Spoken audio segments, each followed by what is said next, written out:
아모스를 이제 강의했는데 이제 호세아입니다. 두 권의 분위기가 거의 비슷합니다. 보셨듯이 아모스를 통해서 그들이 하나님께서 심판에 대해서 피할 수 없는 심판, 임박한 심판에 대해서 말씀했다면은 호세아도 마찬가지입니다. 그 범위 안에서 이제는 하나님께서 그들을 향한 그 마음의 모습을 얼마나 그들을 사랑하셨고 얼마나 그들을 회복시켜 주시고 얼마나 함께하고 싶어 하셨는지에 대한 마음을 보여주십니다. 그래서 호세아는 여호와께서는 하나님을 향한 진실한 사랑과 하나님을 아는 것을 원한다는 겁니다. 하나님께서 심판하려고 하시고 찾지도 않는 그들이지만 여전히 하나님께서는 여호와 하나님을 아는 것, 진실한 하나님의 사랑을 아는 것을 제발 좀 그 백성이 알길 원한다고 하는 말씀을 호세아서를 통해서 말씀하십니다. 또 호세아 가정이라고 하는 그 상징적인 모습을 통해서 그 이스라엘 백성들이 얼마나 패역했었는지, 그들의 모습이 어떠했는지, 그럼에도 불구하고 그들을 사랑하시는 하나님의 사랑을 보여주십니다. 호세아서 보시면요, 자, 앞서 보셨듯이 9세기 요엘 선지자가 있었고요. 그 다음에 8세기 요나, 아모스, 호세아가 있습니다. 그리고 이제 이사야, 미가가 있는데요. 북이스라엘의 이제 멸망받기 전 마지막 세대의 호세아 선지자가 이제 활동을 하게 됩니다. 그러니까 호세아는 북이스라엘 대상으로 예언 활동을 하게 됩니다. 그리고 또한 북이스라엘 사람이기 때문에 아모스는 종교적인 부분, 도덕적인 부분에 대해 두 가지에 있어서 도덕적인, 사회적인 악에 대해서 주로 얘기했다면은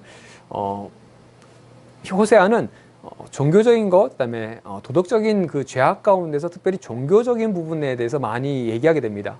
아마도 북이스라엘 사람이었기 때문에 그 땅에서의 종교적인 문제들, 그다음에 하나님의 선지자로서 그 모습을 다 봤던 호세아였기 때문에 아모스보다는 좀 더 그 부분에 대해서 잘 알고 있었고, 또한 오랜 시간, 아모스가 짧은 시간 여로보암 2세 당시에 활동한 것과는 다르게 호세아 같은 경우는 여로보암 2세 후반부터 그 땅이 멸망하는, 아마도 722년 아수르의 멸망받기 이전까지 활동했던 것으로 볼 수 있습니다. 그래서 그 가운데의 죄악된 모습들, 종교적인 타락들, 그것에 대한 지적, 그들의 회개를 촉구하면서 그럼에도 불구하고 하나님께서는 돌아오길 바라시는 그들의 마음을 호세아를 통해서, 그리고 그 가정의 상징적인 모습을 통해서 하나님께서는 북이스라엘에게 알기를, 깨닫기를 원하시는 모습이 보여지고 있습니다. 호세아, 여호와께서는 구원이시다라고 하는 뜻을 갖고 있습니다.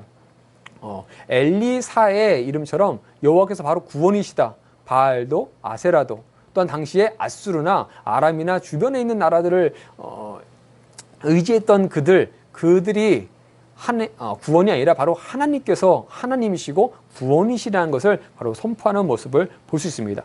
그래서 성경에서 하나님께서 유일하신 하나님이심을 말씀하셨지만 북이스라엘은 그것을 거부했습니다.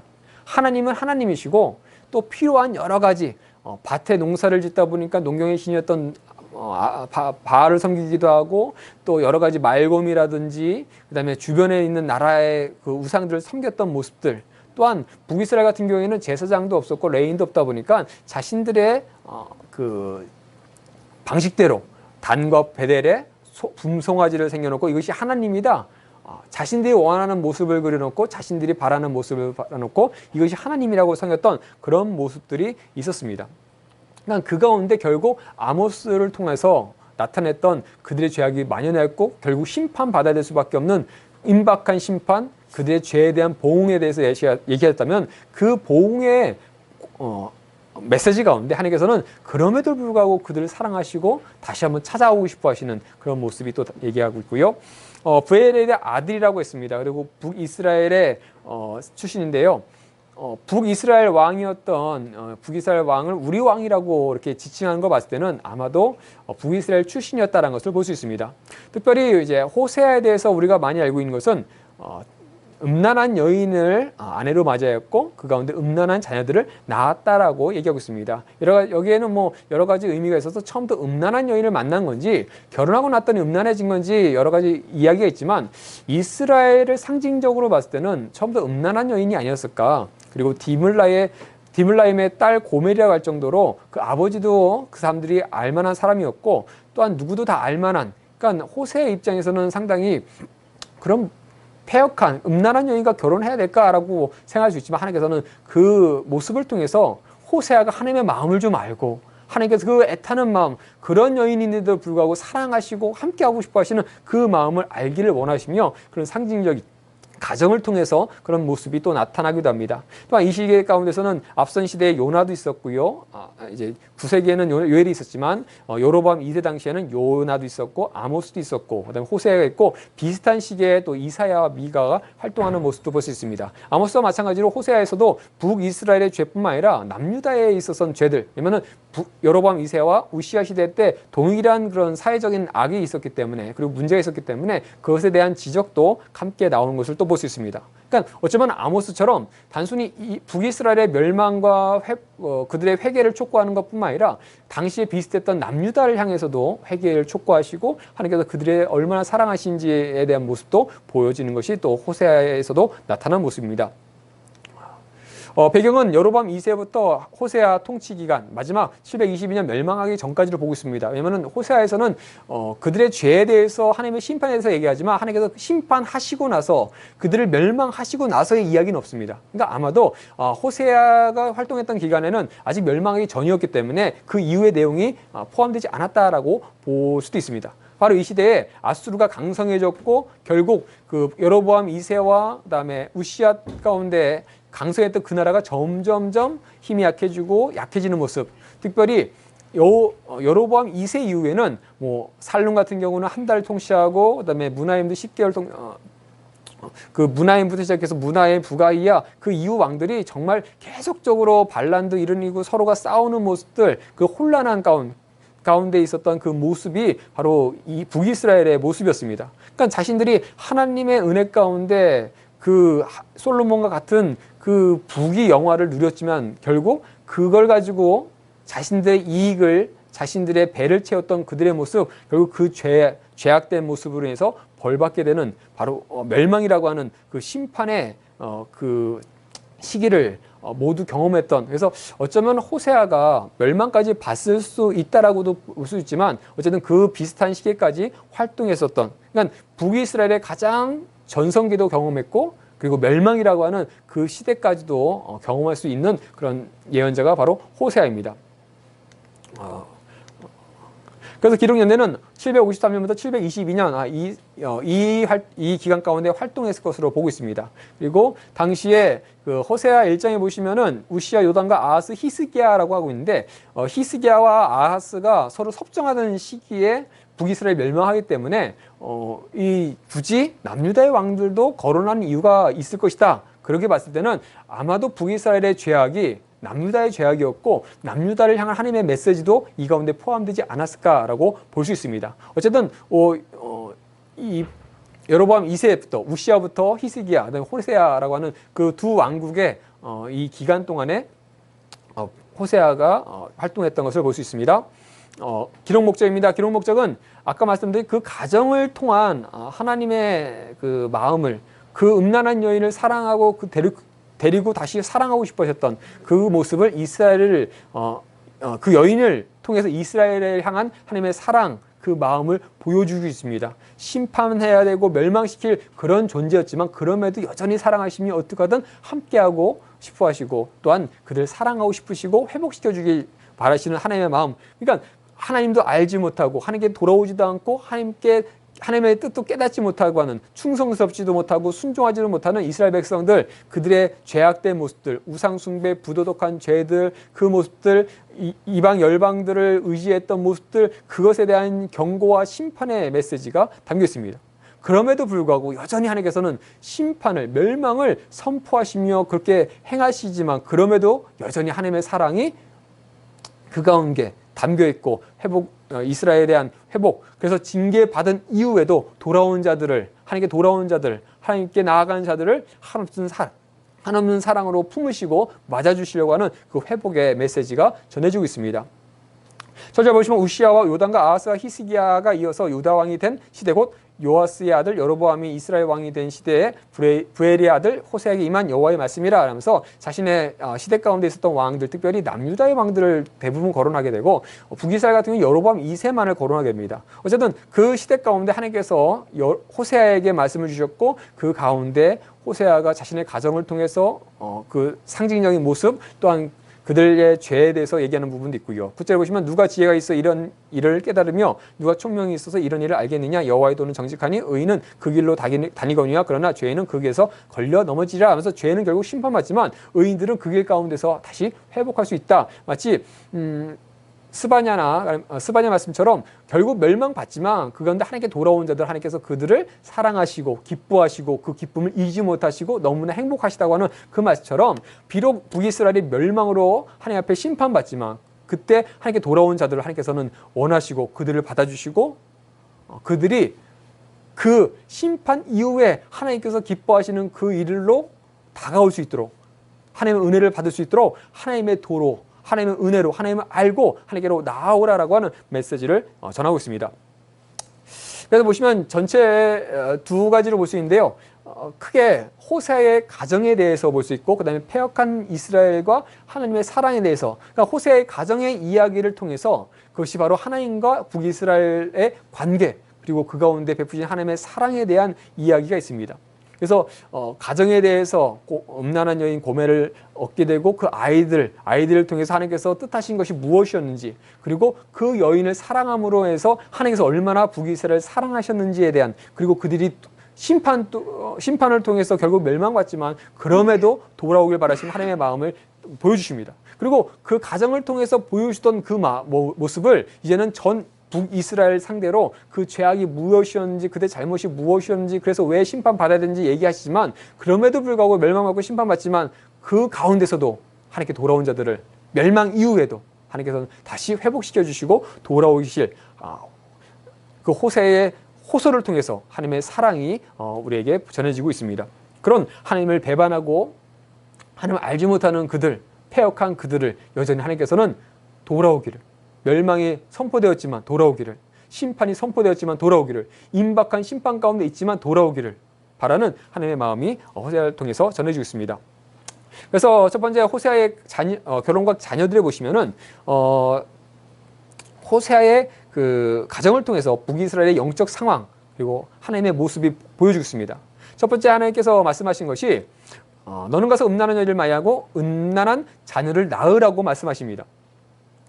근데 이 음란한 아내를 맞아야 되고 음란한 자녀를 낳아야 되는 이유가 지금 그 나라 북이스라엘이 여호와를 떠나서 크게 음란했기 때문에 네가 그런 여인을 맞으라는 겁니다.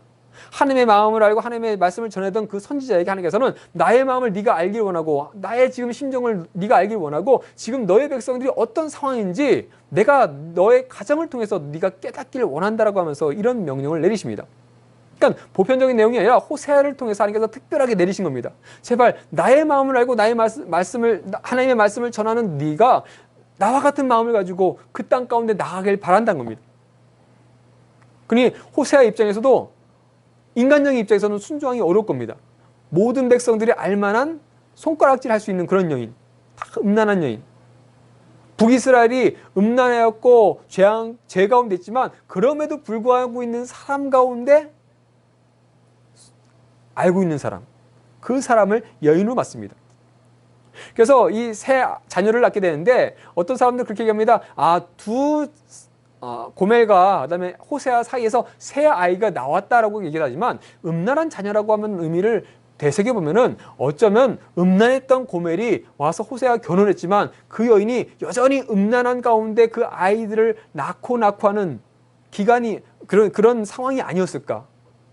그리고 그 여인이 결국 그 집을 떠나서 다른 사람에게 가고 그 상황 가운데 종이 되는 그 아주 패역했던 그녀가 결국 그런 위치까지 떨어지는 그 상황이 나타나고 있을 때 또한 하나님께서 그 가정을 통해서 하나님의 마음을 전하시려고 했을 때 그 자녀들도 정말로 그런 가운데 나온 아이들이 아닐까라고 얘기하고 있습니다. 그러니까 하나님께서는 그런 모습을 통해서 하나님의 지금 그 애타는 심정 너무나 그 내가 사랑했던 그들이 행하는 그 악에 대한 그 마음을 호세아가 알기를 원하시며 그렇게 전하고 있습니다. 그래서 그 3명의 잔을 낳습니다. 3명의 잔을 낳다고 하면은 최소한 3년이라는 시간이 지난 거죠. 결혼하고 지금 3년이 지난 겁니다. 첫째 아이 낳고 곧바로 낳고 연년생으로 됐다고 하면 3년이라고 하면 시간이 지난 겁니다. 만약에 좀 더 기간이 있다면 지금 고멜과의 그 호세아가 그 음란한 여인을 보면서 마음 아파하고 하는 시간이 3년 내지 더 길겠죠.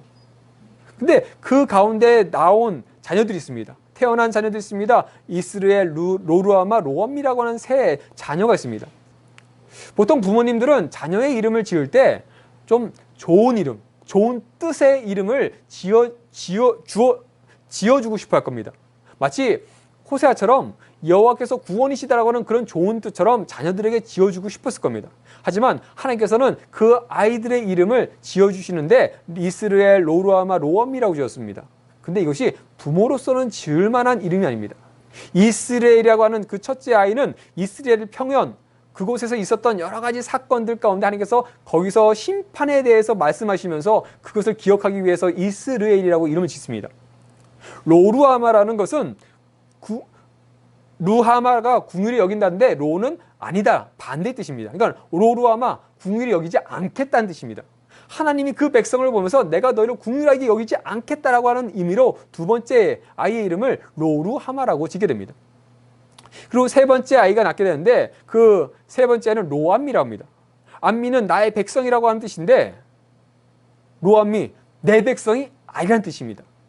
새 자녀를 통해서 내가 너희의 죄를 심판할 것이고 너희는 나에게 긍휼을 얻지 못할 것이고 너희는 내 백성 아니라는 뜻의 아이들을 호세아가 낳게 되는 겁니다.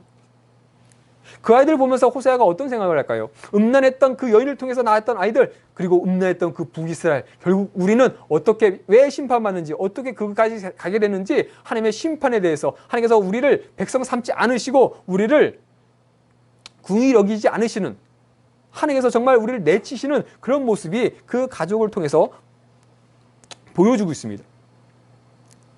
그걸 통해서 심판이 영원할 것 같고 우리가 절대로 회복하지 못할 것 같은데 하나님께서는 그들을 회복시킬 것에 대해서 얘기합니다.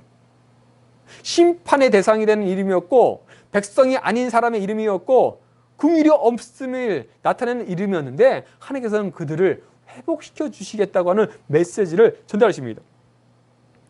하나님께서 유다 족속을 긍휼히 여겨주시겠다라고 합니다. 이스라엘의 그 심판처럼 예후가 오므리 왕조를 심판했던 모습처럼 모든 죄악을 심판하실 것처럼 보여주셨지만 그 가운데서도 너희를 다시 긍휼히 여겨주겠다. 너희가 멸망하고 심판받고 그 이후에 너희가 하나님 앞에 돌아왔을 때 그런 그들을 내가 너희를 긍휼히 여겨주겠다라고 하십니다. 그래서 그들이 자손의 수가 바닷가에 모래같이 되어지고 헤아릴 수 없이 수만해 되고 그 전에 그곳에서 너희는 살아계신 하나님의 아들이라 할 것이라는 겁니다. 그 전까지 그러지 않았던, 결국 점점 1000명이 100명, 100명이 10명으로 줄어가던 그들, 하지만 그들이 다시 회복되어서 하나님 앞에 돌아와서 하나님께서 회복하실 그날 하나님의 아들이라는 칭호를, 살아계신 하나님의 아들이라고 사람들이 할 것이라고 이겁니다. 유다 자손과 이스라엘 자손이 함께 모여서 이곳에 오게 할 것이라고. 결국 하나님께서는 그 멸망을 통해서 끝나는 것이 아니라 그 멸망을 통해서도 그들을 구원하고 싶어 하시는 마음이 있음을 보여주십니다. 그러면서 그렇게 돌아온 그들을 암미라고, 내가 너희를 이제 긍휼히 여겨주겠다고, 루하마라고, 너는 이제 내 백성이라고 그렇게 해주시겠다고 약속하십니다. 그런데 이때 그들이 음란에서 벗어났다, 그들이 뭔가 했다라는 것이 아닙니다. 하나님의 일방적인 은혜입니다. 하나님께서 일방적으로 그렇게 해주시겠다. 그들이 뭔가 제사를 잘 드렸기에 하나님께 긍휼히 받을 만한 뭘 했기 때문인 것이 아니라 하나님께 회개하고 나온 그들, 아모스가 얘기했던 정의가 물같이, 정의가 마르지 않는 땅같이 흐르게 하는 그런 것이 아니라, 그런 걸 할지 않을지라도 하나님께만 온다면은 내가 그렇게 해주시겠다라고 말씀합니다. 그렇게 음란한 배우자였던 고멜, 자녀들을 낳고 가정을 이루고 뭔가 돌아서야 되는데 그는 돌아서지 않습니다.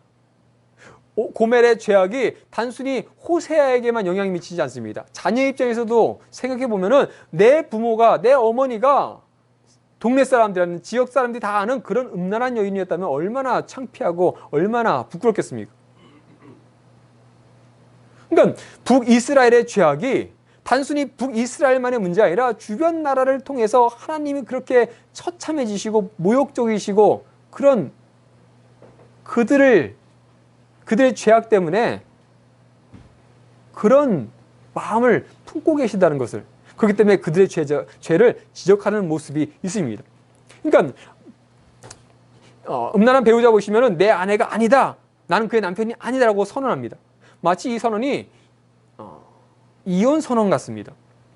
그래, 음란한 여인, 애 셋까지 낳고서도 그렇게 나간 그 아이들조차도 내 자식 같지도 않고 어디서 음란한 행위에서 낳은 아이 같은 그 아이들 난 그 여자, 나 이제 내 아내도 아니고 내 남편도 아니라고 하는 마치 이혼의 선포 같습니다.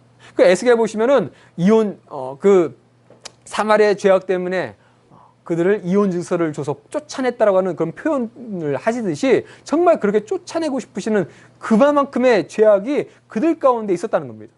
단순히 고멜의 음행의 심각한 문제가 아니라 북이스라엘의 음행이 그렇게 심각했음을 보여주십니다.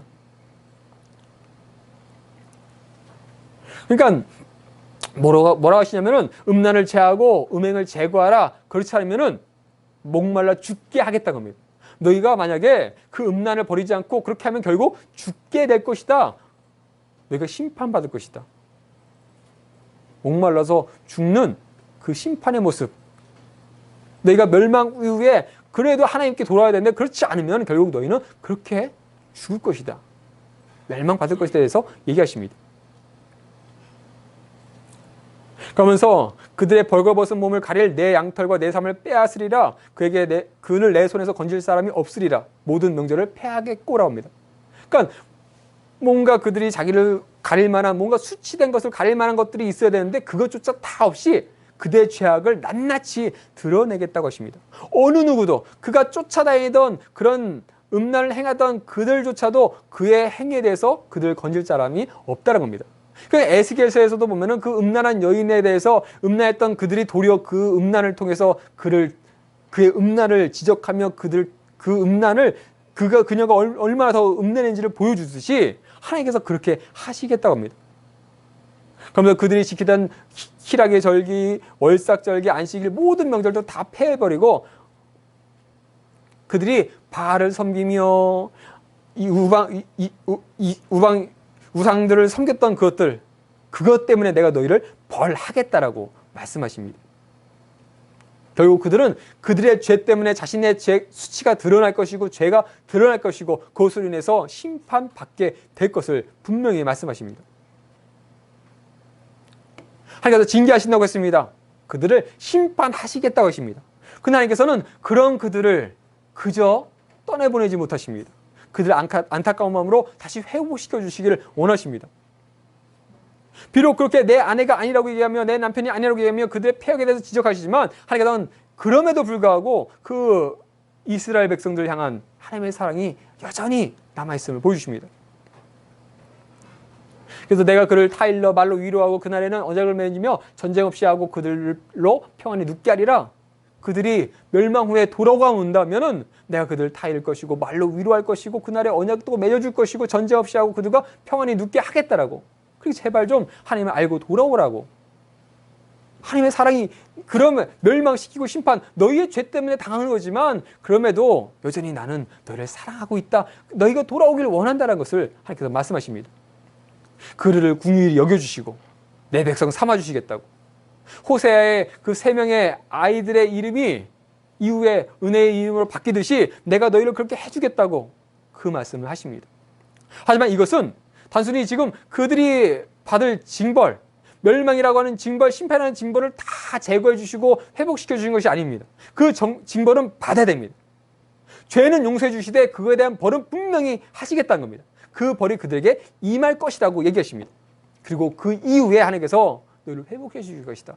그것을 통해서 너희가 깨닫게 될 것이고 내가 너희의 남편이고 너희가 내 아내인 것을 너희가 깨닫게 될 것이다라고 얘기하십니다. 그래서 하나님께서는 그 사랑을 호세아도 알기를 원하십니다. 고멜 그 음란한 여인, 그 여인을 사랑하라고 얘기합니다. 지금 고멜이 뭔가 어려움 당해서 호세아를 쫓아와서 도와달라고, 나 그래도 당신 아직 남편인데 이혼 증서 아직 쓰지 않았는데 나 도와주세요라고 하지 않습니다. 고멜은 뭔가 어려움, 음란한 행위 가운데 음란한 여자로서 살아가다가 그거보다 더 어려운 상황 가운데 취했는데도 불구하고 호세아를 찾아오지 않습니다. 호세아에게 미안하다고 호세아에게 사과하지 않습니다. 그냥 그 가운데 살아갑니다. 여전히 죄악 가운데 살아갑니다. 자신의 죄가 뭔지도 모를 겁니다. 자신은 자신의 하고 싶은 대로 살았을 겁니다. 근데 하나님께서는 그런 고멜을 하나님께 호세아에게 데려오라고 하십니다. 그리고 그냥 데려와서 그냥 네 아내잖아, 너의 자녀들의 엄마잖아, 그러니까 데리고 와야지, 그래도 그 지위를 회복시켜 줘야지, 이런 정도가 아니라 사랑하라는 겁니다. 음란했던 그녀를 사랑하라고, 흉내내고 그냥 사랑하는 척하는 것이 아니라 진심으로 사랑하라는 겁니다. 말씀 보면은 이스라엘 자손이 다른 신을 섬기고 건포도 과자를 즐길지라 여호와가 그들을 사랑하나니, 이스라엘 자손들이 다른 신들을 섬기면서 썼던 이 건포도 과자가 그들의 것이 아닙니다. 이스라엘 백성들을 하나님께서 은혜 베푸시고 그들에게 좋은 것을 주시려고 건포도 과자들을 주시고 모든 것을 주셨는데 그들은 그걸 가지고 다른 신을 섬겼습니다. 하나님께서 주신 것 가지고 엉뚱한 데 사용했습니다. 우상을 섬겼습니다. 그럼 하나님께서는 그런 그들을 심판하시고 죽이시고 멸망시켜서는 당연합니다. 근데 여전히 하나님께서는 그들을 사랑하신다라고 얘기합니다. 그런 그들이지만 살아가시는 겁니다. 내가 준 것 가지고 악한 것 사용하는 그들, 그럼에도 불구하고 난 그들을 사랑한다. 호세아야, 고멜, 너의 아내고 너의 아이들의 엄마다. 비록 타인을 사랑하고 네가 준 것 가지고 가서 음란한 행위를 하면서 살아가는 그 여인이지만 네가 그 여인을 사랑하라고, 데려오라고 얘기합니다.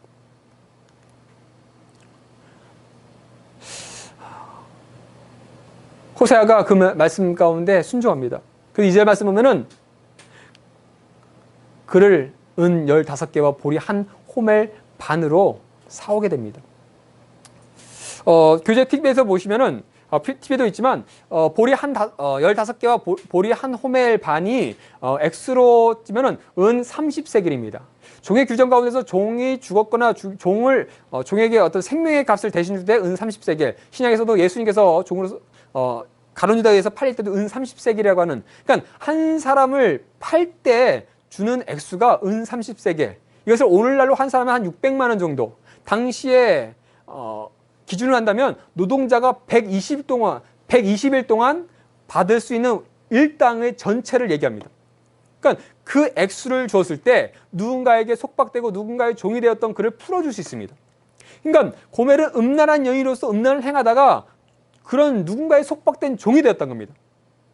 근데 그런 여인을 하나님께서 사랑하라고 그녀를 데리고 오라고 그 얘기하시니까 호세아가 은 30세겔에 해당한 은 15개 그리고 보리 한 호멜 반을 챙긴 겁니다. 어쩌면은 자신 집안에 지금 탈탈 떨어져 있는 게 은 15개였습니다. 그러니까 그것으로 살 수 없으니까 먹을 수 있는 양식을 다 털었더니 은 한 호멜 반 딱 합쳐서 은 30세겔 정도의 양이 된 겁니다. 그러니까 모든 대가를 다 치러가지고 지금 그 여인을 해방시키기 위해 가는 겁니다. 그리고 그 여인을 사오면서 하는 얘기가 많은 날 동안 나와 함께 지내며 이제는 음행하지 말고 다른 남자 따르지 말고 내가 너에게 그렇게 하겠다. 지금 호세아는 음행하면서 산 사람 아니었습니다. 다른 남자 따른 적도 없습니다. 그러니까 네가 한 듯 그 고멜이 한 대로 내가 너에게 그렇게 안 하겠다라고 할 만한 게 없습니다. 그렇다면 뭐냐면은 당신이 고멜이 그 음란을 행하며 다른 남자를 따르면서 그 가운데 뭔가 문제가 있었는데 내가 많은 날이 지나며 나와 함께하며 그 모든 것이 회복할 때까지 나도 당신을 그런 사람으로 대해주겠다. 악한 사람이 아니라 그거 회복할 때까지 기다려주겠다. 어떤 사람들은 그런까지 얘기합니다. 음란한 여인이기 때문에 뭔가 부부 사이의 일에서도 또 한 번 또 음란한 행위가 나올까 봐 그 모든 것을 버릴 때까지 철저하게 그 모든 음란의 죄가 다 그의 몸에서 과거에 습관적으로 들어갔던 그 모든 음란의 것이 다 빠질 때까지 그녀를 끊없이 사랑해 주겠다고 하는 그런 뜻이라고도 얘기하는 부분이 있습니다. 어쨌든 그 많은 세월 동안 그 음란했던 여인, 그를 사랑하며 같이 하겠다고 하나님께서 말씀하신 대로 그녀를 데려옵니다.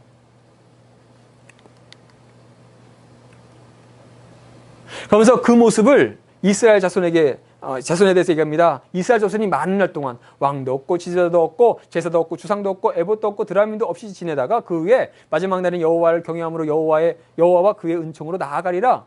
즉 많은 날 동안 왕도 없고 지도자도 없고 제사도 없고 주상도 없고 에봇도 없고 드라밈도 없이 그렇게 지내고 있는데 그 후 언젠가 되는 하나님께서 정하신 그날에 그들이 하나님을 드디어 경외할 것이고 하나님의 은총을 나아갈 것이고 하나님의 백성으로 되어갈 것이다.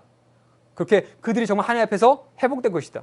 마치 고멜이 호세아의 관계에서 정말 호세아를 따르며 사랑하는 그 부인으로서의 아이들을 키우며 그 아이들에게 사랑을 나며 정말 아이들의 엄마로서 그 모습을 회복되는 그날이 오듯이 이스라엘 자손도 비록 그 모든 것이 없던 시절이 지나지만 마지막 그날 그 후에 하나님을 경외하며 다시 한번 하나님의 백성으로서 거룩한 백성으로 나올 것이다 하고, 비록 심판은 이미 기정사실되었고 심판은 받지만 하나님께서는 그렇게 그들을 회복시키시며 다시 시작하실 날이 오게 될 것이고 그렇게 하겠다고, 그렇게 하시겠다고 말씀하십니다. 이 하나님께서는 호세아를 통해서 하나님께 어떤 죄를 전했는지, 지금까지는 호세아의 가정을 통해서 얘기했다면 그들의 직접적인 얘기, 그들이 무슨 죄를 졌는지, 그들의 죄가 뭐였는지 얘기합니다.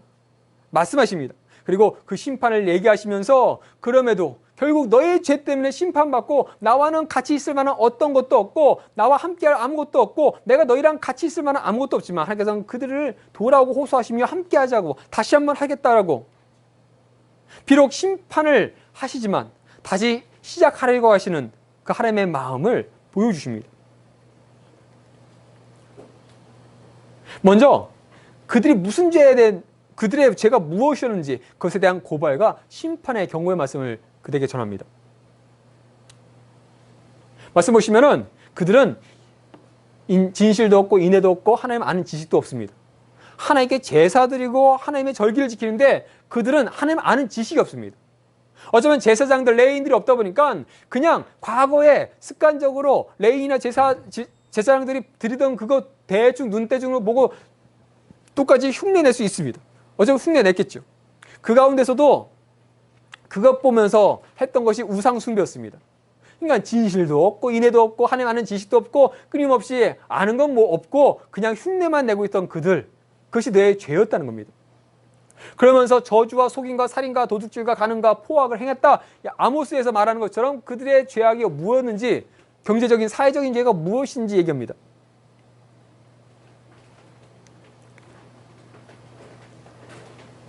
결국 그들이 망하는 이유는 다른 게 아닙니다. 내 백성이 지식이 없으므로 망하도다. 그 지식은 하나님을 아는 지식입니다. 하나님께서 누구신지, 우리가 왜 하나님의 백성이 되었는지, 하나님께 왜 제사를 드려야 되는지, 하나님의 절기를 지켜야 되는지, 왜 우리가 하나님의 뜻 가운데 살아가야 되는지를 알지 못하니까 결국 망했다는 겁니다. 모르는 이유는 그들이 정말 섬기고 믿어야 될 하나님을 알지 못하고 헛된 우상들을, 하나님의 지식, 하나님께서 말씀하신 율법을 다 버리고 하나님의 율법을 잊었기에 어떻게 살아갈지 모르기에 결국 그들이 망했다는 겁니다. 선지자를 통해서, 엘리사를 통해서, 많은 선지자를 통해서 끊임없이 하나님께서 누구신지, 하나님께서 구원이시고 하나님께서 하나님이신 것을 전했지만 그들은 그것을 떼어내지 못했습니다. 듣지 않았습니다. 알지 못했습니다. 결국 그것이 그들의 멸망의 원인이 되었습니다. 그들은 인구가 늘어나면 늘어날수록 좋아져야 되는데 죄악만 계속 늘어났습니다. 그러기에 하나님께서는 그들의 행위대로 벌하시는 겁니다. 그들의 행한 대로 갚아주시는 겁니다. 그들이 여호와 하나님을 버리고 하나님의 말씀을 버리고 살았던 그 모습 그대로 레위기 말씀과 신명기 말씀에서 그들의 죄악에 대해서 말씀하신 그것 그대로 하나님께서는 그들에게 심판에 대해서 말씀하신 겁니다. 그들이 음란한 마음에 미혹되었고 음행에 취했고 결국 우상들에게 연합하여 버렸던, 그렇기 때문에 너희는 심판받고 부끄러운 일을 당하게 될 것이라고 얘기하십니다. 그러면서 아모스처럼 그들을, 북이스라엘을 인도하는 제사장, 왕족, 귀족들에 대해서 심판을 경고하십니다. 그들이 하나님의 향한 지식, 하나님을 먼저 알고 그것으로 백성들을 이끌어야 되는데 그러지 못했기 때문에 그 백성들이 그것을 따라갔고 결국 그 나라가 멸망의 길로 가게 됐습니다. 하나님의 심판의 소리를 왕들에게, 제사장들에게 선지자들이 전했지만 그들이 그것을 듣지 않고 깨닫지 않았기에 결국은 심판받습니다. 그 심판의 경고를 하십니다. 첫 번째, 제사장들아, 이스라엘 족속들아, 왕족들아, 너에게 심판이 있다란 겁니다. 심판을 벗어날 수 없다, 피할 수 없다. 내가 너희가 돌아오기만 한다면은 너희를 구원해 주겠다라고 하는 말씀이 아닙니다. 너희에게 심판이 있다라고 합니다.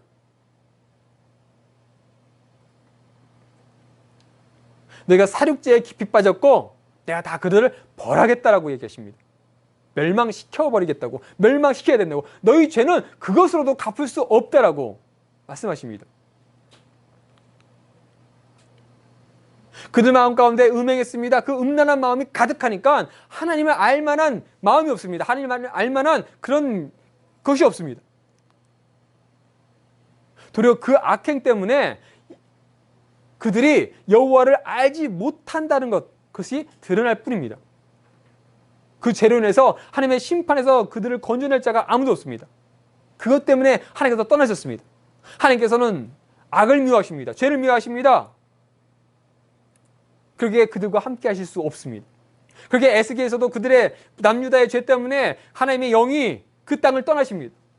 성전에서, 예루살렘의 그 하나님의 집, 성전, 그 지성소에서 하나님께서 영광이 떠나십니다. 그것을 너무나 기뻐하셨습니다. 너무나 행복하셨습니다. 그들과 함께하는 것을 너무나 꿈꾸셨던 그 수많은 시간들. 하지만 그들이 결국 그러지 못했기에 떠나셨습니다. 마찬가지로 하나님께서 북이스라엘 죄악 때문에 하나님께서 그들을 떠나셨다는 겁니다. 결국 그 죄악 때문에 이스라엘도 넘어지고 에브라임도 넘어진 겁니다.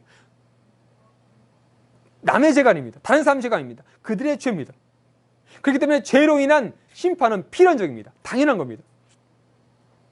그렇기에 그들이 여호와를 찾으러 갈지라도 만나지 못할 것이고 그들을 하나님 말씀을 찾을지라도 만나지 못할 것이다. 아모스의 얘기처럼 여호와의 말씀이 없는 그 기갈이 그들에게 임할 것에 대해서 말씀하십니다.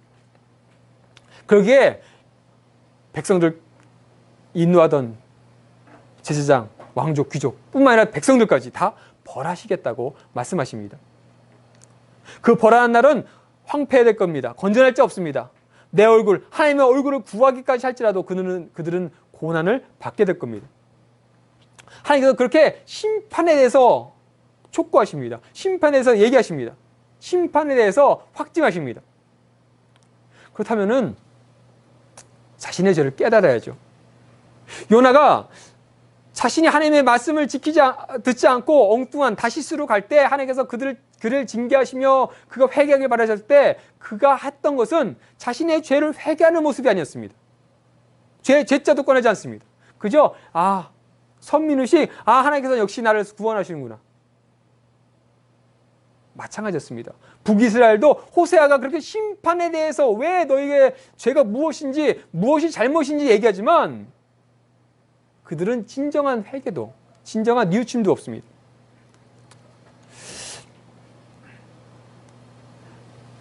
그들이 뭐라 하면은 오라 우리가 여호와께로 돌아가자. 여호와께서 우리를 찢으셨으나 도로 낫게 하실 것이요 우리를 찢으셨으나 따매어 주실 것이다. 요나가 여호와는 하나님께서는 인자도 많으시고 궁유도 많으시고 노하기를 더디하시는 분 알긴 잘합니다. 근데 그것이 나의 삶 가운데 깨달이지 않습니다.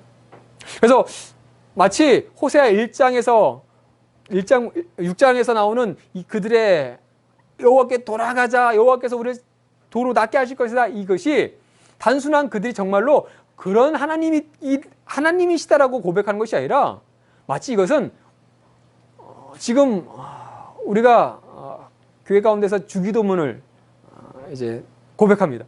근데 정말로 하나님께서 우리의 하나님 되시고 예수님께서 우리를 위해 십자가에 달려 죽으시고 우리를 구원해 주셨던 그 은혜를 믿으며 그것이 아니라 그냥 이것만 하면은 뭔가 좋아질 것 같은 그런 기도문이라고 보는 경우도 있습니다. 뭔가 하나님께 잘 알고 있는 내용 같지만 그들은 진정한 회개가 없습니다. 왜냐하면 내용은 좋은데 그 이후의 가운데 나오는 모습을 보면은 그들이 얼마나 불성실하게 그냥 입으로 떠드는 말인지 알 수 있습니다. 그들은 여호와를 알자, 힘써 여호와를 알자, 진짜 여호와를 알 것처럼 여호와를 알려고 하는 것처럼 하고 있지만 그렇지 않다는 겁니다. 그대 1장부터 3장까지의 그 고백 가운데 하나님께서 한탄하십니다. 내가 내게 어떻게 하랴? 아니, 죄악 가운데 깨달았으면 회개하고 돌아야 되는데 말만 번지라고 그것만 하면은 잘 될 거라 생각하는지 그 얘기를 하면서 하나님을 알자, 힘써 여호와를 알자, 알려고 하지도 않습니다. 그러니까 그러면서 차라리 그런 말 하지도 말든지 내가 너 어떻게 해야 되냐? 널 향한 인애가 아침 구름까지 아침 구름이나 쉬 없는 이슬 같도다. 뭔가 마음이 일어날 것 같은데 결국 너의 모습 가운데 안개가 사라지는 것처럼, 이슬이 사라진 것처럼 그 마음이 싹 사라진 겁니다. 뭔가 진정한 회개를 바라고 뭔가 그들의 뉘우침을 바라시는 하나님의 마음이 그들 가운데 전달되지 않습니다. 그들은 흉내만 냅니다. 그러니까 하나님께서는 내 심판 빛처럼 나오느니라. 지금 하나님께서 원하시는 것이 그것이 아닌데 그들은 엉뚱한 것 가운데 찬 겁니다. 과거의 습관대로 이렇게 하면 되겠지. 근데 하나님께서는 나는 인애를 원하고 제사를 원하지 않으며 번제보다 하나님 아는 것을 원한다고 얘기합니다. 하나님께서 누군지 알아야 바른 제사를 드릴 수 있습니다. 하나님께서 누구신지 모르는데 제사만 드리면 되겠지, 딥다 드리면 되겠지, 아닙니다. 사울도 그런 마음 가운데 제사를 드렸습니다. 하나님께서는 순종이 제사보다 낫고 듣는 것이 순양의 기름보다 낫다라고 얘기하십니다. 네가 아무리 그런 거 다 들을지라도 그거 네가 진정된 마음이 없는데 내가 어떻게 받겠냐고. 마치 이사야가 그 남유다의 죄악을 지적하면서 너희는 그 많은 제사를 드리고 절기 지켰는데 너희는 내 성전 마당만 밟고 갔어. 마음도 없고 뜻도 없고 나 그래서 안 받아. 하나님께서 그 말씀을 계속하신 겁니다. 아니 너희가 하나님을 안다고 하나님께 돌아오자 했으면 하나님의 뜻을 알아야 되는데 그것은 알지 못합니다. 그러니 헛된 것만 계속하는 겁니다. 옛날의 습관대로. 금송아지 하나님이시니까 내가 갖다 바치면 잘해주시겠지. 하나님께서는 그런 이스라엘의 죄를 다시 또 고발하십니다. 아니 회개하라고 했더니 이것들이 입에 발린 말만 하고 있고 잘못된 말만 했으니까 이것이 아니라고, 너희 죄가 이게 아니라고 다시 한번 고발하십니다.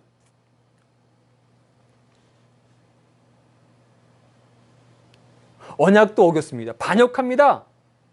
길앗은 악을 행하는 고울이 됐습니다. 길앗 라못, 그것이 도피성이었습니다.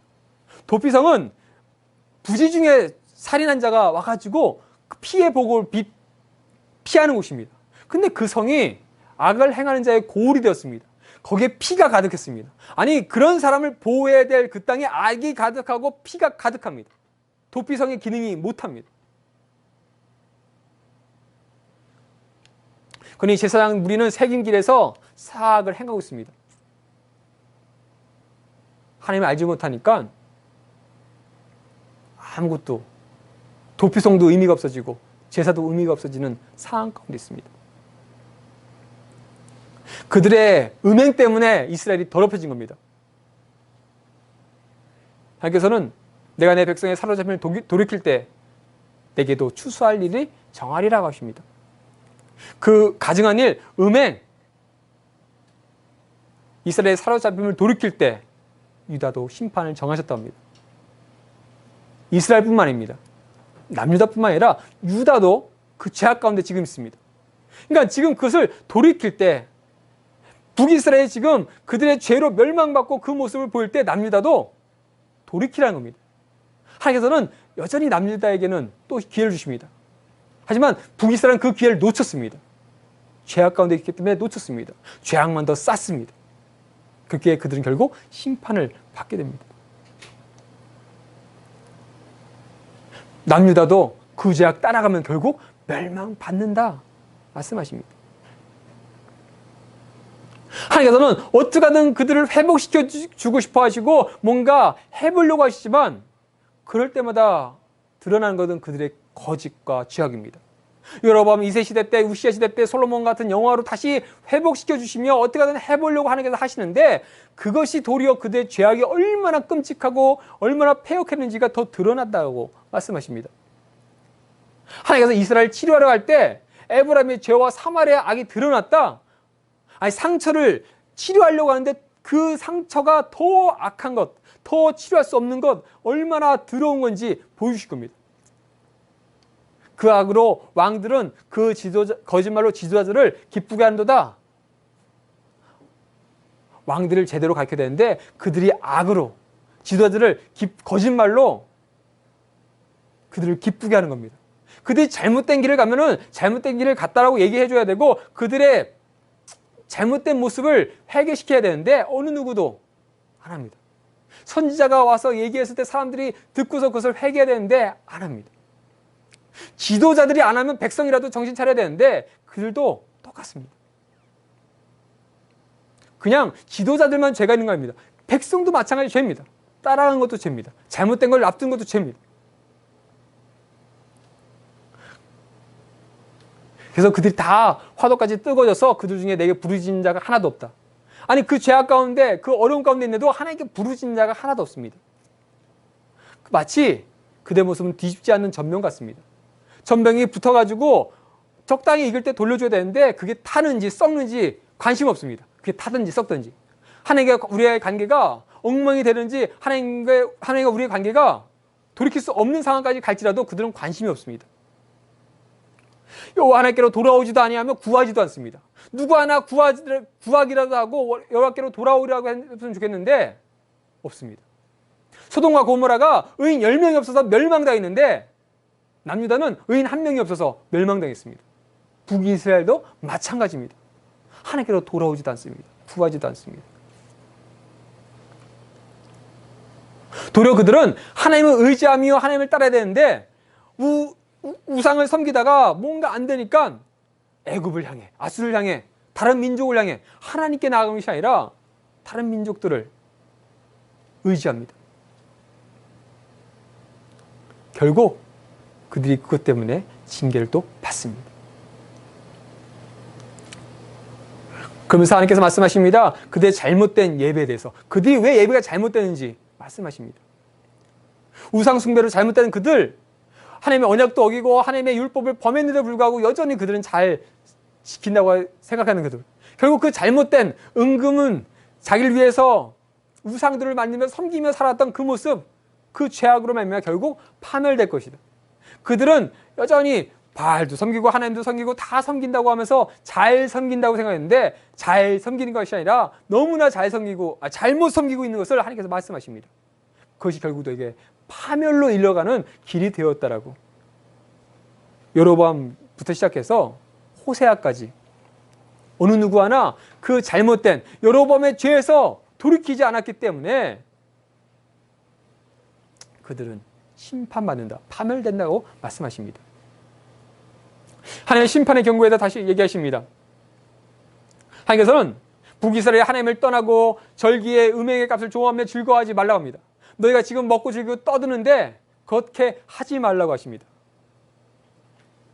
내가 음행하여 내 하나님을 떠나고 마당에서 음행의 값을 좋아하느니라. 형벌의 날이, 보응의 날이 그 죄를 벌하시리라. 결국 너희가 좋아하고 즐거워하지만 너에게는 형벌의 날, 보응의 날이 올 것이다. 너희는 잘못된 가운데 잘못된지도 모르고 있다 보니까 결국 그 죄로 인해서 벌받을 것이다 라고 얘기하십니다.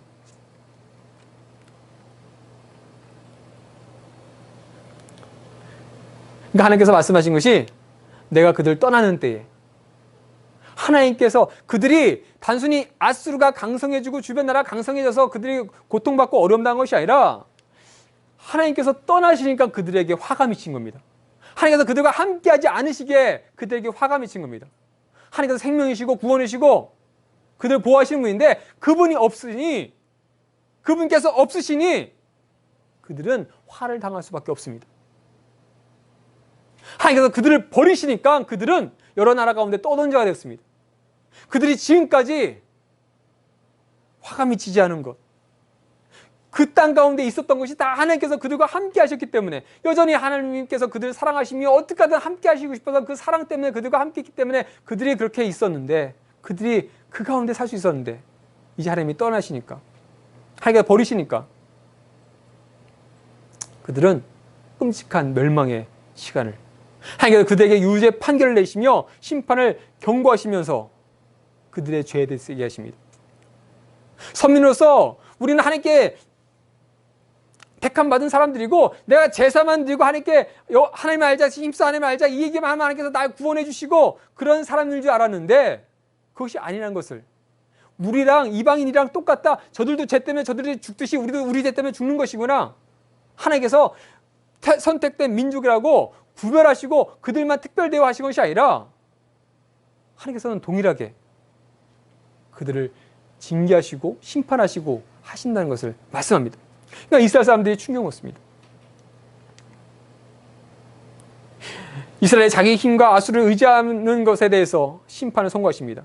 우상을 섬기고 다른 나라 의지한 것, 그것 때문에 너희는 결국 망할 것이다. 너희가 우상 숭배했던 그것 때문에 너희 영적으로 망할 것이고, 너희가 아수르를 그렇게 섬겼기 때문에 아수르에게 망할 것이다. 아수르의 통치를 받을 것이다. 아수르에 의해서 너희가 멸망당할 것이라고 얘기하십니다. 그 땅이 번성할수록 주상을 더 아름답게 했는데 하나님을 향한 마음과 우상을 향한 마음, 그 두 마음 때문에 벌 받는 거다라고 얘기합니다. 그렇게 하나님께서는 그 제단을 쳐서 깨트려 버려서 그 주상을 허시겠다고, 그들 잘못된 것을 다 없애시겠다고 얘기합니다. 뿐만 아니라 그들이 아수를 의지했던 것, 그것도 다 멸절시키겠다 하십니다. 그러면서 자기를 위하여 공의를 심고 인애를 거두고 묵은 땅을 기경하라. 지금 여호와의 여호와를 찾을 때이라. 지금 당장이라도 빨리 여호와를 찾아야지. 너네 지금 뭐 하는 것이냐? 이제 곧 멸망할 건데 언제까지 그렇게 죄악된 것만 쫓아다니고 우상 섬기고 헛된 제국들, 나라들만 쫓아다닐 거냐고. 그게 너희는 새벽의 정령만이라. 아침 해가 뜨는 영광도 보지 못하고 너희는 반드시 너희가 생각하지도 못한 그날, 평안하게 아침 두면 아 좋은 날이 밝았다라고 생각할 그날, 그것이 오기도 전에 너희는 망할 것이다 라고 말씀하십니다. 그렇게 하나님께서는 계속적으로 심판에 대해서, 멸망에 대해서 선포하십니다. 하지만 그럼에도 불구하고 하나님께서는 그들 여전히 사랑하십니다. 변함없는 사랑을 베풀어 주십니다. 사람을 생각했을 때 호세아가 고멜을 통해 받았던 그 수치와 상처를 생각했을 때는 생각할 수 없는 그 일들, 어떻게 저런 사람들을, 저런 존재를 사랑할 수 있을까? 저주하며 진노하며 그들에게 대했을 텐데 하나님께서도 그들 보면서 완전히 멸절시키겠다고, 완전히 끝장내겠다고, 나 이제 더 저들랑 안 하겠다고. 마치 모세가 하나님의 말씀 받을 때 금송아지 섬겼던 그들을 향해서 하나님께서 내가 모세를 통해서 다시 시작을 내가 저것도 다 죽여버리겠다고. 그런 마음 가질 수 있는데도 불구하고 마음 가운데 있는 그 애타는 마음, 불타는 마음 때문에 완전히 그들을 멸절할 결정은 안 하십니다. 멸절을 하되 그 가운데서 회복될 자들을 남겨두겠다고 하십니다. 하나님께서는 다시 한번 과거부터 계십니다. 과거에 애굽 때부터 지금까지 베푸셨던 그것들, 어떻게 이스라엘을 대하셨는지, 그 넘치는 사랑으로 대하셨는지에 대해서 얘기합니다. 내가 어렸을 때 내가 사랑하였다. 걸음을 가르치고 내 팔에 안음으로 해도 내가 그들 고치는 줄을 그들은 알지 못했다. 어렸을 때부터 사랑하고 걸음도 가르치고 정말로 팔로 안아주고 다 했는데 그들은 여전히 하나님의 사랑을 모르고 잘못된 것이 뭔지 모르고 고칠 줄도 모르고 몰랐다는 겁니다. 하나님을 떠났다는 겁니다. 하나님께서 그렇게 다 해주셨는데 엉뚱한 데로 갔다. 아수르 사람이 그들의 임금이 되며 그들을 불러 위에서 계신 이가 돌아오라 할지라도 일어나는 자가 하나도 없다. 어떻게 하든 한 사람이라도 그 애타는 마음으로 한 사람이 더 오기를, 일어나서 빨리 하나라도 더 오기를, 한 사람이라도 오기를 바라시지만 그들은 안 왔다는 겁니다. 근데 여전히 하나님께서는 한 사람이라도 더 오기를, 어떻게 하든 자기의 백성을 구원하기를, 멸망 이후라도 어떻게 하든 회복하기를, 그 사랑을 말씀해 주십니다. 6절 말씀에서는 내가 너를 어떻게 하겠느냐라고 말씀하셨던 하나님께서 8절 말씀 가운데는 이렇게 말씀하십니다. 그 패역한, 멸망받아 심판받아 없어져 그냥 관계 다 끊고 다 그래야 될 만한 존재들인데도 불구하고 하나님께서는 그 에브라임에게 내가 어찌 너희를 놓겠느냐, 이스라엘을 내가 어찌 너희를 버리겠느냐 합니다. 도저히 놓지 못하고 버리지 못하겠다는 겁니다.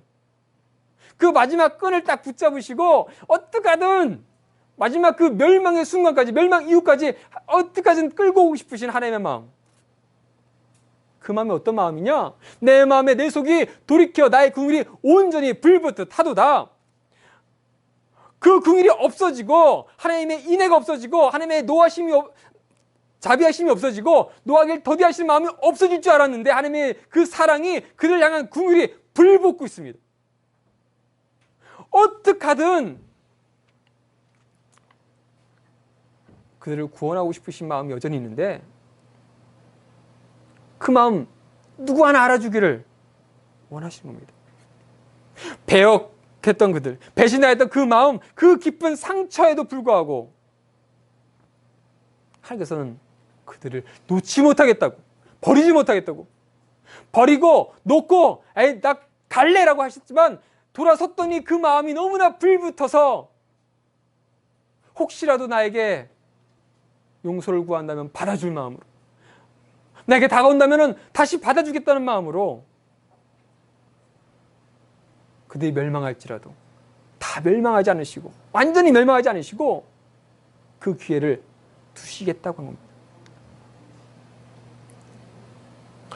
하나님께서 말씀하십니다. 멸망에 대해서 얘기하십니다. 그 분노를 얘기하셨습니다. 그래도 불구하고 나의 맹렬한 노를 나타내지 아니하며 내가 다시는 에브라임을 멸하지 아니하리라. 내가 비록 지금 너희의 죄 때문에 그렇게 너희에게 진노를 내리고 너희에게 멸하겠다고 하셨지만 내가 돌아오기만 한다면 내가 진노 나타내지 않을게. 너희를 멸절하는 것 안 할게. 진노이 너에게 임하지 않게 하겠다고. 그 불붙는 사랑 때문에 완전히 멸망시키지 못하겠다라고 말씀하십니다.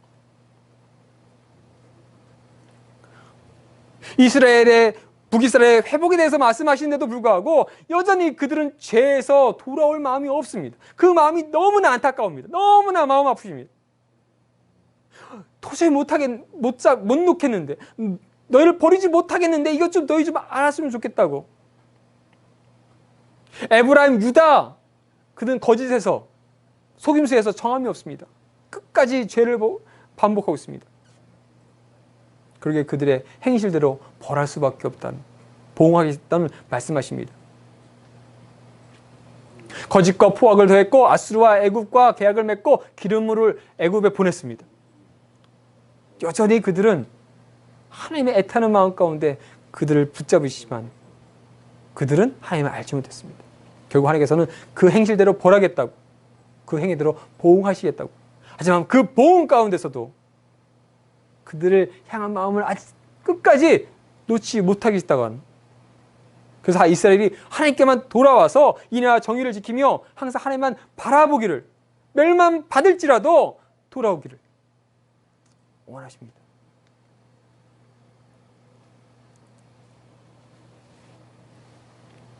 그들이 모든 수고 가운데서도 찾아낼 불의를 내게서 찾아낼 데가 없으리라.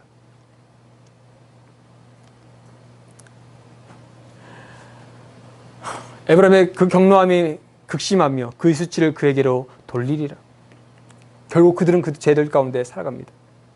우상 숭배하고 패역했던 그들. 하나님께서는 그런 애타는 마음을 갖고 계신데도 불구하고 하나님 말씀에 기울이지 않는 그들에게 끝없이 너 이게 죄야, 이게 죄야. 그러니까 이거 깨닫고 돌아와. 멸망받아. 하지만 그래도 나 그래도 끝난 거 아니야. 나 아직 너희를 사랑해. 난 아직 널 놓지 못하겠다고 말씀하십니다. 그들의 죄악은 여전합니다. 바알로 범죄합니다. 근데 그들의 죄는 더욱더 범죄하고 있습니다. 여전히 그들은 하나님을 알지 못합니다. 그렇기 때문에 이스라엘의 혹독한 심판과 멸망이 선포됩니다. 아침같이 사라지는 이슬같이, 광풍에 날리는 쭉정이같이, 연기같이 그들은 심판 받을 것이다라고. 근데 불구하고 그들이 나를 잊을지라도 아직 그들을 잊지 않겠다라고. 그들의 죄는 나를 잊은 것이었다. 하나님을 알지 못하는 것. 그들이 패망하는 것, 너를 도와주는 나를 대적했기 때문이라고 말씀하십니다.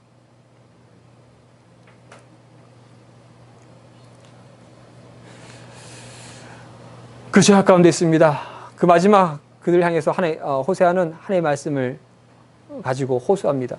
마지막으로 끝까지 멸망받는 그 마지막 날까지 회개를 촉구합니다.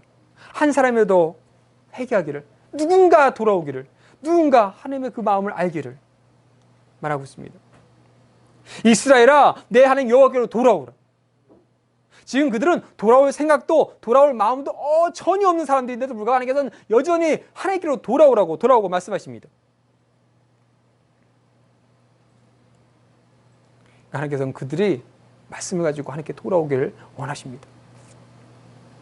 다른 것에 구원 의지하지 말며 스스로 이방 신들 그런 거 하지 말고 완전히 하나님 앞에 회개하여 진심 회개하여 하나님께 돌아만 온다면 하나님께서 그들을 회복시켜 주시고 새로운 복을 허락해 주시겠다고 말씀하십니다.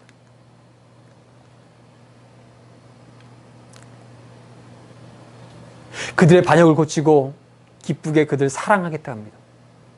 사랑할 수 없는 존재인데도 불구하고 하나님께서는 그들을 사랑해 주시겠다고, 진노가 그에서 떠나게 하겠다고. 이제는 그들이 하나님께서는 너희는 우상과 아무런 상관없어. 이제 나와 함께하면 된다고. 너희가 나로 하나님으로 말미암아 열매를 얻을 것이라고. 헛된 것에 찾던 그들이 이제는 진정한 열매를 얻으며 생명 가운데 살아갈 것이라고 말씀하십니다. 그게 누가 지혜가 있어 이런 일을 깨달으면 누가 총명이 있어 이런 일을 깨달아 알겠느냐고 말씀하십니다. 어느 누구도 자신의 지혜로 알 수 없습니다. 어느 누구도 총명으로 이 일을 알 수 없습니다. 오직 여호와의 도가 정직하고 하나님께서 하나님께서는 진실하시니 의인은 그 길로 다녀야 됩니다. 그 길 가운데 하나님을 알아야 됩니다. 아무도 알지 못하는, 하나님을 알지 못하는 그들에게 호세아는 얘기합니다. 너희가 아무리 너희 스스로 해볼지라도 안 된다. 너희가 하나님께로 돌아오라. 하나님께 너희를 회복시켜 주시고 알게 하시고 하나님께로 돌아오라라고 말씀하십니다. 호세아의 가정, 음란한 여인과 그 음란한 아이들, 그를 통해서 이스라엘의 그 죄악이 얼마나 죄악되었었는지 말씀하십니다. 그들의 죄는 정말 돌이킬 수 없는 죄였습니다. 그들도 돌이키지 않고 살았습니다. 돌이킬 생각조차 못했습니다. 헛된 것만 얘기하며 헛된 것만 바라며 자신들의 기준대로 살았습니다. 근데 그런 그들이지만 여전히 그 사랑, 하나님의 사랑 변함없으시고 신실하시며 그들을 놓지 못하시고 그들을 버리지 못하신 하나님, 거듭되는 배역과 배반과 불의 가운데서도 그들 사랑하신 하나님, 비록 심판이 그들의 죄악으로 인해서 내려지지만 그 이후에 회복을 약속하신 하나님, 하나님은 그 가운데 정말 하나님의 그 진실한 사랑, 하나님 아는 것, 그걸 제발 너희가 좀 알아주길 원한다고. 너희가 하나님께 돌아오기를, 하나님을 알아 헛된 것 쫓지 않고 살아가라고. 그걸 통해서 호세아를 통해서 말씀하십니다. 그리고 이후의 회복은 이전보다도 더 비교할 수 없는 풍성함으로 채워주신다라고. 그렇게 우리를 하나님께서는 사랑하신다라고. 그들의 패역함, 그들의 잘못된, 신실하지도 못하고 공의롭지 못한 그들이지만 사람은 지치고 포기하고 싶은 그런 마음일지라도 하나님께서 그 포기하지 않으신 마음으로 이스라엘을 돌보시고 돌아오길 바라시는 그 마음이 호세아를 통해서 우리에게 전해지고 있습니다.